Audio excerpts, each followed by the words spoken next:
I strongly believe यो video तपाईको abroad study decision मेकिङको लागि एक्सट्रिमली इम्पोर्टेन्ट हुनेछ यदि तपाईले क्यानाडा वा अस्ट्रेलिया अप्लाई गर्ने प्लान गर्दै हुनुहुन्छ भने। तपाईको डिसिजन मेकिङ प्रोसेसलाई इजी बनाउनको लागि I will only talk about 3 factors. First, Canada वा अस्ट्रेलिया जुनै पनि कन्ट्री अप्लाई गर्दा त्यो पर्टिकुलर कन्ट्रीको मिनिमम एकाडेमिक रिक्वायरमेन्ट र ग्याप एक्सेप्टेन्सलाई डिटेलमा बुझ्नुपर्छ। यो कन्टेक्स्टमा क्यानाडा बढी फ्लेक्सिबल देखिन्छ।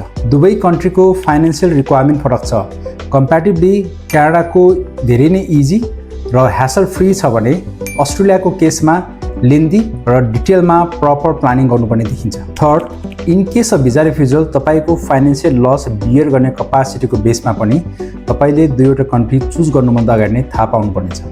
क्यानाडामा इन केस भिजा रिफ्युज भयो भने अराउन्ड 2 लाख र अस्ट्रेलियाको केसमा अराउन्ड 5 to 7 लाख लस हुने देखिन्छ। त्यसैले तपाईले यो दुईवटा कन्ट्री चुज गर्दै गर्दा तीनवटा फ्याक्टर्सलाई बेस बनाएर कन्सिडर गर्नुभयो भने तपाईलाई डिसिजन लिनको लागि सहज हुनेछ। यदि तपाईलाई पर्सनलाइज काउन्सिलिङ चाहिएको छ भने आईसीसी का कुनै पनि ब्रान्चमा तपाईले भिजिट गरेर काउन्सिलिङ लिन सक्नुहुनेछ अथवा भर्चुअल काउन्सिलिङको लागि पनि हामी अभाइलेबल हुनेछौँ।